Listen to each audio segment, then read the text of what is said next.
Почитувани гледачи, ги следите вестите на Канал 8.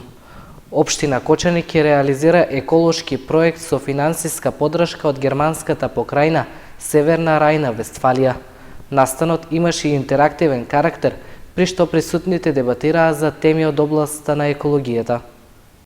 Во просториите на мултикултурниот центар во Кочани се одржа првата работна средба за еколошки проект кој треба да го спроведе локалната самоуправа на Кочани, при што финансиски ќе биде поддржан и од фондот за мали грантови од германската покрајна Северна Рајна, Вестфалија. Настанот имаше и интерактивен карактер, при што учесниците имаа можност да зборуваат за спроведување на еколошки акции, екотуризам и за тоа на каков начин правилно да се управува со водите. Градоначалникот на општина Кочани, Љупчо Папазов, рече дека целта на реализацијата на проектот е да бидат афирмирани потенцијалите со кои располага општината. Очекуваме дека сме тргнати на добар пат да го завршиме конкретно овој проект. Тоа што имаме на располагање како буџет, како можности е малку во помал износ од она очекуваме и како што беше предвидено, но сметам дека ќе биде добра основа за да се квалификуваме во втората фаза од реализацијата на проектот. Тука се нашите партнери, од кои очекуваме сериозна поддршка во реализацијата на овој проект, можност за да продолжиме натаму во афирмирањето на потенцијалите со кои располага општина Кочани, особено со геотермалните потенцијали, кои се еден од сферите на интерес за кои сакаме да развиваме понатамошна соработка и да градиме и учествуваме во изработка на проектно-технички документации. Денес сме овде на оваа работилница со цел да го представиме нашиот нов проект, кој е склучен заедно со општината Каструп Рауксел од Германија. Проектот е започнат на иницијатива на Германското министерство, кој што имаше пратено јавен повик за аплицирање и така нашата општина се најде како заедничка заедно со Каструп Рауксел со слични интереси. Овој проект, главната цел на овој проект е делот со реката над Бовчелокот, со кој аплициравме, а понатаму целта на проектот е да се развие фезибилити студија со која ќе можеме да аплицираме за уште поголеми проекти. На работилницата присуствуваат директорите на училиштата од Кочани, представници од локалната самоуправа на Кочани, како и лица од невладиниот сектор. Со голем гала концерт на плоштадот Ангел Винички во Виница заврши 39-тиот меѓународен фолклорен фестивал Истибанско здравоживо 2024. Годинава учествуваа гости од 4 континенти и повеќе држави. Со гала концерт на домашни и фолклорни ансамбли од странство што се одржа на плоштадот Ангел Винички во Виница, заврши 39-тиот меѓународен фолклорен фестивал Истибанско здравоживо. Во изминатите 5 дена над 150 фолклористи од Чешка, Украина, Мексико, Косово, Бугарија, Србија, Казахстан и Македонија представија дел од богатото музичко народно творештво и традиција пред публиката во Истибање, Оризари, Зрновци и Виница. Организатор на фестивалот беше фолклорниот ансамбл Китка од Истибања, под покровителство на општина Виница, а со финансиска поддршка од Министерството за култура. Општина Виница со задоволство беше дел од овој фестивал, бидејќи го препознава значењето на негувањето на културната традиција на еден народ.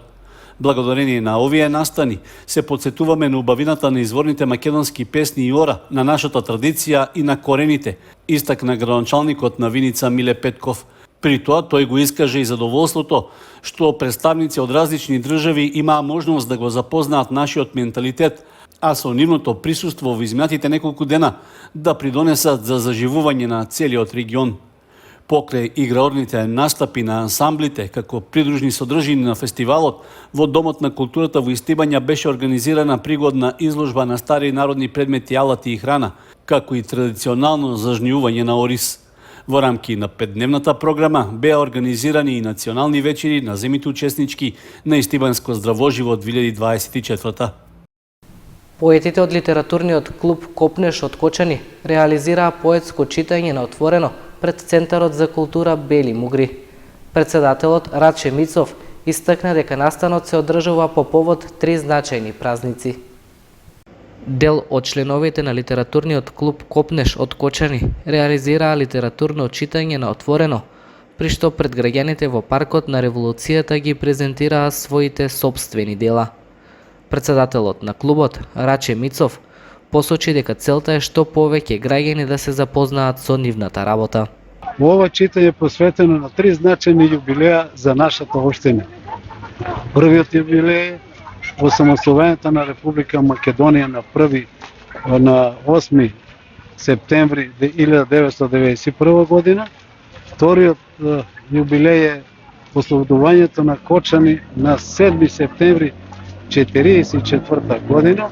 И третиот јубилеј е одбележувањето на 60 годишнината живот и работа и творење на литературниот клуб Копнеш. Сите членови на клубот се представат со своји лични творби по повод празници во јубилеите, така да имаме најразлични песни и љубовни и патриотски. Наградата која ни е доделена по повод 7 септември ќе представува еден пострек за наши понатомошни активности кои ќе бидат помасовни и со учество на разни поетски собери во Републиката и во општината. Од литературниот клуб Копнеш додадоа дека од следната недела ќе реализираат поетски караван во основните и средните училишта во Кочани, а пред учениците ќе го представат сопственото творештво, а идејата е да ги поттикнат и помладите да се вклучат во клубот. Ученици од Државниот музички училишен центар Сергеј Михајлов од Штип одржаа целовечерен концерт во мултикултурниот центар во Кочани. Настанот беше во организација на Центарот за култура Бели Мугри. Учениците од Државниот музички училишен центар Сергеј Михајлов од Штип одржаа целовечерен концерт во големата сала на мултикултурниот центар во Кочани. Организатор на настанот беше Центарот за култура Бели Мугри, а директорката Ана Поп Михаилова зборуваше за концертот како и за соработката со музичката установа. На програмата ќе се представат 15 дела, кои што се во различни состави. Има различни обработки на дела, со различен вид на композиции, па го очекувам. Во престојниот период имаме повеќе настани. Имаме и утре и во сабота имаме кинопроекција на детски филм. На 17 имаме нов концерт, тоа е музика од 2 виолини. Станува збор за проект кој од годишната програма на институцијата. На 25 ќе имаме комедија. Ќе ни настапуваат театар Провокација од Скопје со представата Разведиме. На 24 имаме куклена представа после долго време во Кочани. Се надеваме дека публиката ќе ни удостои со нивното присуство. Вечерашниот концерт се одвива на моја идеја. Му предложив на колегата, поточно директорот од Штип, тие се одзваа на нашата покана позитивно и еве овде да држиме концерт. Инаку учениците во Државниот музички училишен центар Сергеј Михајлов Штип се представија со инструментите гитара, труба, саксофон, пијано, хармоника и други инструменти. Во моментот во училиштето има 231 студент, а со нив работат 13 наставници. И една информација од спортот. В сабота се играат надпреварите од 4-то коло во втората македонска фудбалска лига. Осогово на домашен терен ја пречекува екипата на Детонит Плачковица од Радовиш. По еднонеделната пауза поради обврските на репрезентацијата продолжува првенството во втората фудбалска лига. Викендов ќе се игра 4-то коло, во кое Осогово ќе биде домакин против Детонит Плачковица од Радовиш. Се работи за важна средба против стариот ривал, со кој домашните фудбалери во изминатите првенства имаат и позитивни резултати, но и неколку порази. Со оглед на лошиот почеток во новото првенство, жолтосините ќе имаат тешка задача и предизвик да ги освојат 3 бода, со што ќе фатат чекор за оддалечување од дното на табелата. Во моментот, со само 1 бод од 3 средби, тие се во друштво на екипите кои исто така лошо почнаа и се наоѓаат во долниот дел на табелата. Радовишани пак имаат 3 бода и нешто подобар учинок. со оглед што во второто коло забележаа и една победа на гостувањето против Каменица Саса. Тоа значи дека во Кочани тие ќе дојдат за да не бидат поразени. Средбата меѓу Осогово и Детонит Плачковица ќе се игра в сабота на стадионот Никола Мантов со почеток од 15 часот.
Почитувани гледачи, тоа беа содржините што го одбележаа денешниот ден.